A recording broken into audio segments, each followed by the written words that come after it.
computer. Good afternoon, and welcome to the second in a series of interviews with CEOs and leaders of our EDAs around the country. They're sharing with you the woes, the wows, the challenges and the recovery plans for their respective regions since COVID-19. And today it's my very great pleasure to welcome a colleague from Otago during my years there, Peter Harris, Manager of ED at Queenstown Lakes District Council in Otago. Peter is a highly qualified practitioner with extensive experience in ED and as a director. And he's going to share with us today the very atypical or out there Queenstown journey since COVID-19. Welcome, Peter. Thanks, Susan. So if we can start with, for maybe some of those other colleagues who don't necessarily understand the Queenstown economy too well, if you could give us a short overview of that economy, please. Sure. So we have a rapidly growing district in terms of population, and I guess we've had the other side of it in terms of a rapidly growing district in terms of a dominant industry being tourism. So I work within council for my sins, and our council covers off Glenorchy, Queenstown, Wanaka, right up to Makarora and Hawea. So we're very dispersed, and there are some pretty strong opinions in each part of those of that district about what is needed in their little areas. So it's traditionally we've grown at a rate higher than the national average by far, and really up until the last few months we've been coping with growth. And my role was only instigated about 3 years ago. So prior to that, the only ratepayer money that was going into economic development was going into tourism marketing. So in terms of our makeup of the economy, about 60% of our jobs have traditionally been tourism, and about 60% of our tourism has been international. So we are the least diversified, or we lay claim to being the least diversified district in the country. It's not a claim that I want to have to make, but that's been our reality. And then the second biggest industry has been construction. So construction is really the follows on from the growth in population and tourism that we've been experiencing. So the lack of diversification has been an obvious problem in Queenstown for a long time. Can I just ask what sort of resources you spoke about, how the focus was on tourism, and then you were hired 3 years ago. What other resources within council do you have to focus on ED? So I've got 3 staff that directly report to me, and there's a couple of others who we effectively contract. We fund their organisations, so education and startup sit out externally to council, but we've got a pretty strong relationship there on a regular basis. So effectively there's a team of 5 about to turn into 6. And that compares to the RTOs, which, if you combine them, have had a team of 20. Okay. Now, that team of 6 has only evolved, really. I mean, when I first came, it was a team of 1. Yeah. Yes, I do remember that. Yes. It's still a small team, though, for dealing with the big issues that you've got, isn't it? Yeah, we do have we've pulled together a recovery team now. So while I'm saying that from an ED point of view, there is a wider group now where that has a community and an ED sort of arm to it. So we are part of a bigger push now. So I guess one of the good things to come from COVID is that it's got more legs within council than it had. Yes. One of the things that always struck me about Queenstown, because it was so tourism focused, is how you go from a residential population, your normal residential base, which how many thousands roughly would that be? There's about 35,000 across the district. 35,000 people spread across the entire district, to how many hundreds of thousands during, say, snow season? So as one sort of statistic, every resident has hosted about 34 international visitors a year, effectively. Now that doesn't include the local, the 1/3 that is domestic visitor. Wow. So we, in terms of hosting of visitors, we blow everybody else out of the water in terms of the concentration of visitors versus ratepayers. So infrastructure problems, I would assume. Yep. So the last 10-year plan had about $1 billion worth of spend indicated, and the challenge, and this is not unique to us, but it's any tourist town really, is that the peak, you need to build for the peak. So the one day in the middle of summer where everybody wants water is the day that you need to build for, and so there's the vast majority of the year you're completely over-engineering your solutions. And a very vocal anti-development lobby from memory down there as well. Yeah, there's never a shortage of opinions in this district, and there's never a shortage of people who have the time and the money to voice their opinions pretty strongly. The beauty of this district is we've attracted some amazingly talented people, and when they offer their services back to the community, it's incredible what comes out of the woodwork. But on the other hand, you have people that will lawyer up pretty quick if there's something in the district plan they disagree with, or they'll get really vocal and have the resources to spread their message. So yeah, I think in terms of engagement, we are blessed with a very staunch community. But the other thing about this place is you've got to be very careful when you talk about the community, because my take is there's probably about 6 communities. So geographically we're dispersed, but also you've got people who can live here without the need to work. You've got migrants at the other end of the spectrum who are living here and working here so they can send money back to their families in their home countries, and everything in between. And only a fairly small proportion of that population choose to have a voice or have got the time to have a voice. Yeah. So it's a very interesting challenge to go, well, what do we mean when we talk about community? Yes, yes. So pre-COVID-19, what was your employment rate looking like? I think we had, for the whole district, I think there was something like 30 or 40 people on our unemployment books.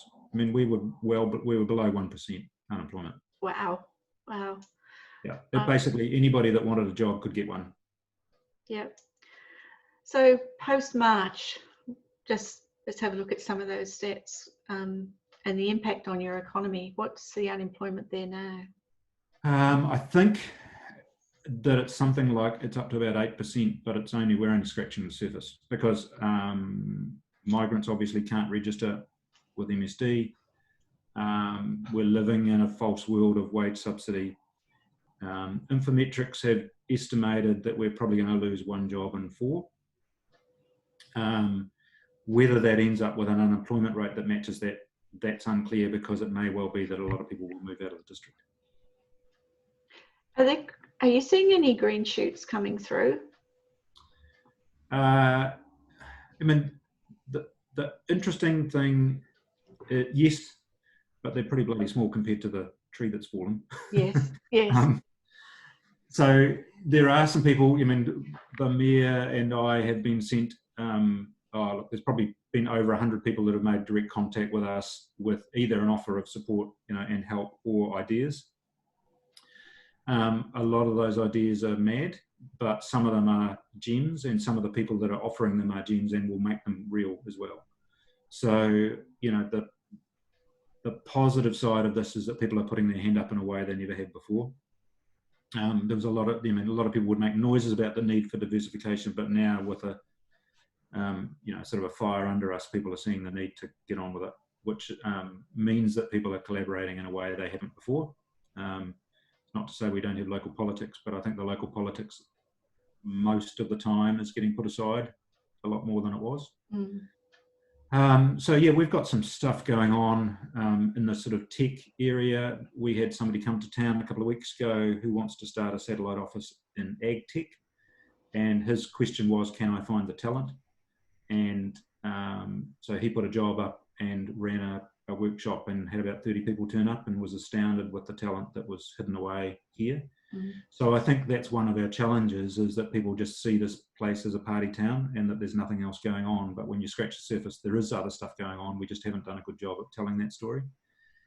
And the other thing is, I think this caliber of some of the people who work in the tourism industry, they have other careers behind them. They just happen to be working in the tourism industry right now.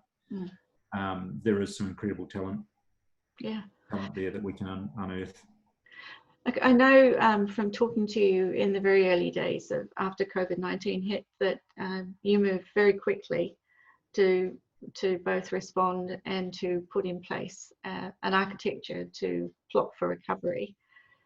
Do you want to talk a little bit about what framework you used to do that response and recovery? Yeah. So the first thing we did is I went to we've got 2 chambers and 2 RTOs in a small district. I went to them and I said, look, I think we need to pretend that we are a civil defence for business, and let's get together and basically allocate roles accordingly, and see what we can do there. And that, so we meet every day to start with.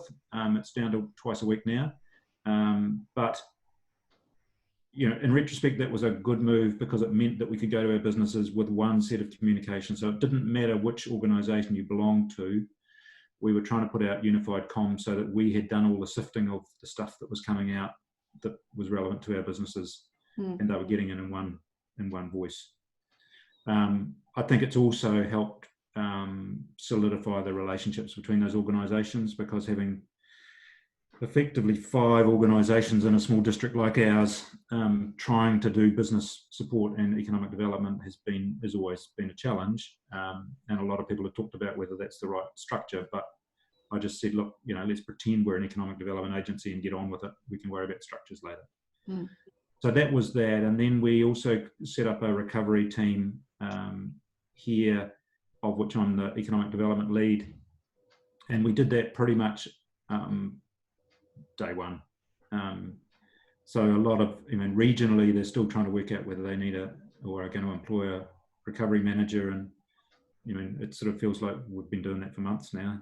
So, and we've got some fantastic people from within council that have been seconded across to that team. So it really has gained credibility within the organisation, and in a way that, yeah, it's been fantastic. There's some really good people that have been pulled into it.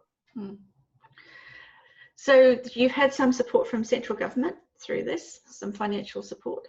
Yeah, so we've got, there was a redeployment fund early on that we were invited to apply for, and I think we had about 2 days to apply, and it took them about 6 weeks to decide, but in the end you've got to be grateful for what you get. So we are grateful. So we got 1.4 million out of that. We've had a couple of the CIP projects approved, and so we were part of bidding for that and pushing for that. We're absolutely grateful for what we've got. I think we do need to stop and take a breath and work out what we're going to need, because I think those things are, I mean, they're all good, but they're scratching the surface. Have you had time to stand back and have a look at your strategy and review it, and maybe even revise it in light of COVID-19? I think our strategy probably still holds true. It's just the emphasis on different parts of the strategy is the thing that we need to be working on. We have, in terms of structures, just to go back, we've also got a short-term recovery group that is focused on what we can do to try and keep the tourism businesses alive.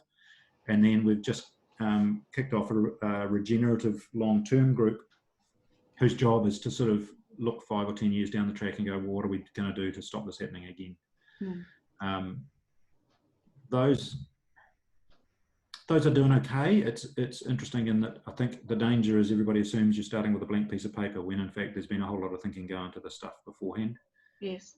So it's always a dance you do to let people bring their ideas and their egos with them, but also making them realise that in fact there's people who get up every morning and think about this stuff.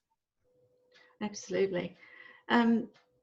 So we mentioned earlier about how you and your team have been very used to operating in a buoyant economy, a very buoyant economy.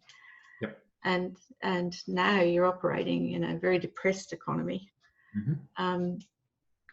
how's that been? How have you managed that? How has your team managed that? Because it must be a huge morale, a downer for people. Well, it's sort of interesting because I think I said before we clicked into this interview that it's sort of like heaven and hell. Like on one hand, you go, we've gone from, in some ways, having the best of worlds, but also like pre-COVID, it wasn't all beer and skittles, in that we had a massive issue around social license.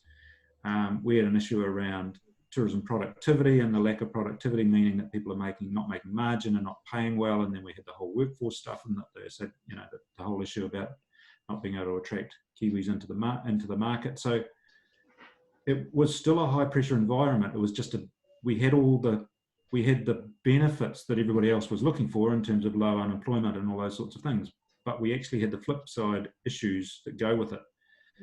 And to a certain extent, they were pretty intense in their own right. So we've gone from sort of one intense set of conversations to another.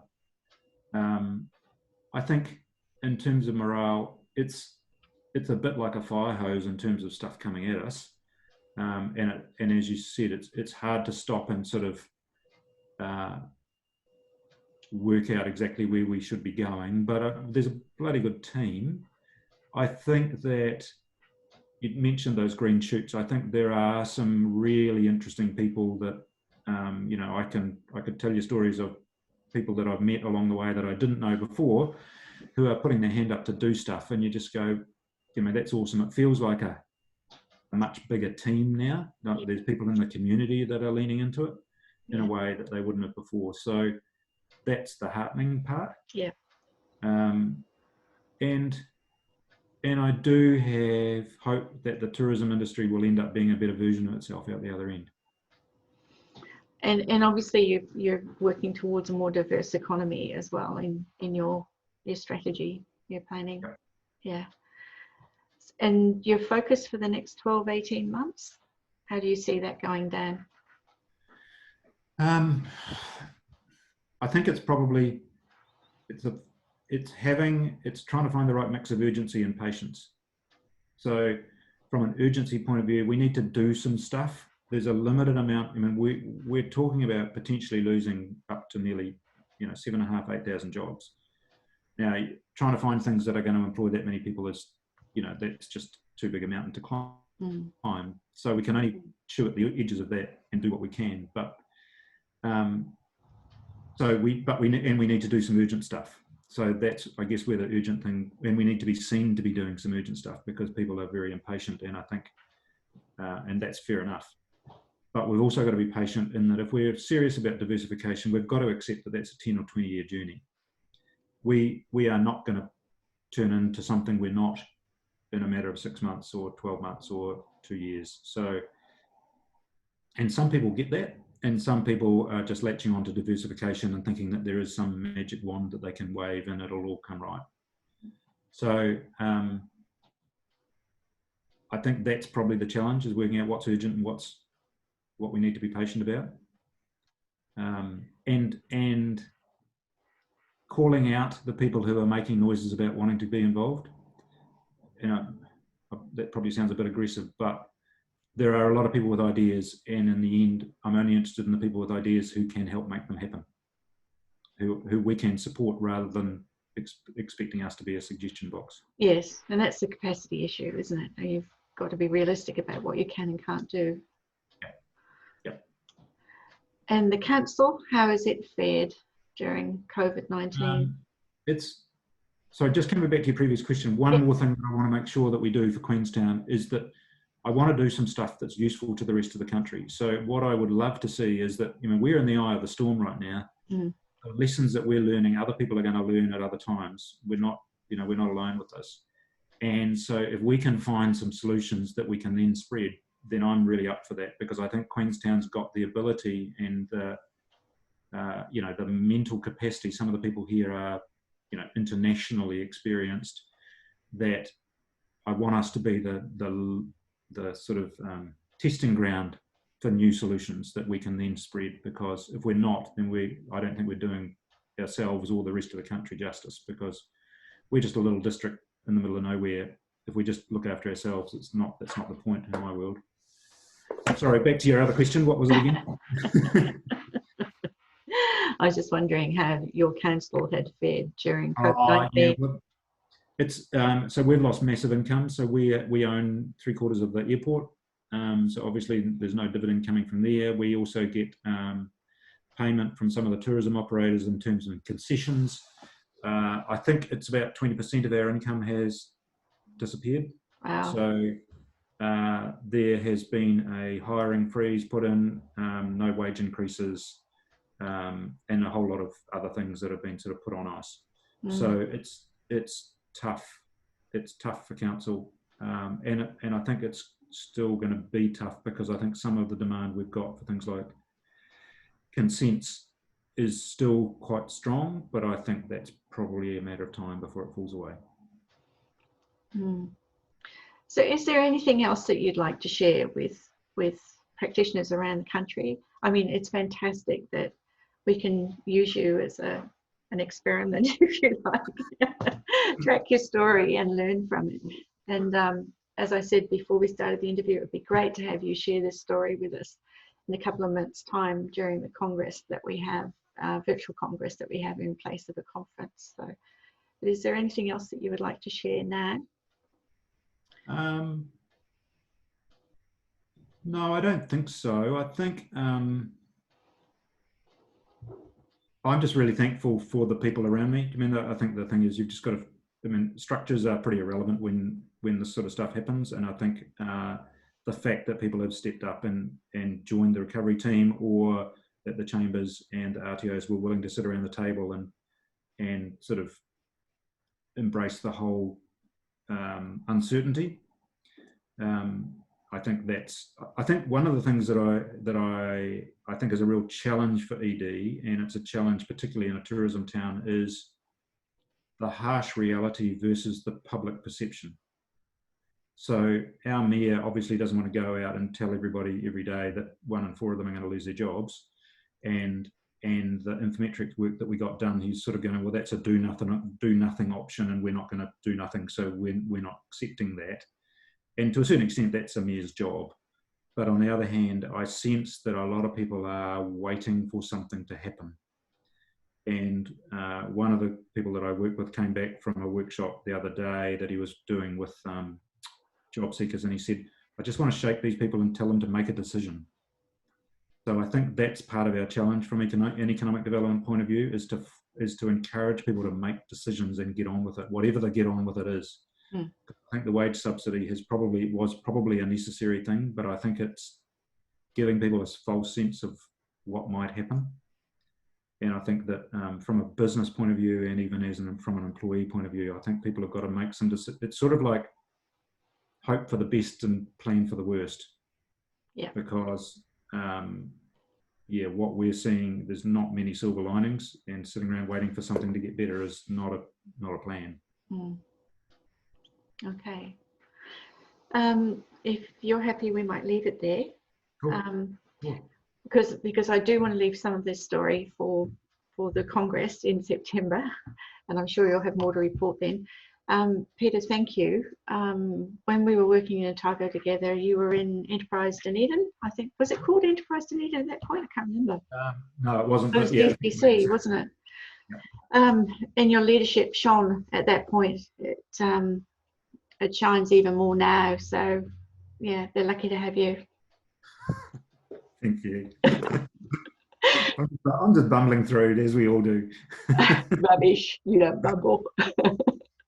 All right. Thank you very much, Peter, for your time today. Susan. Okay. Bye.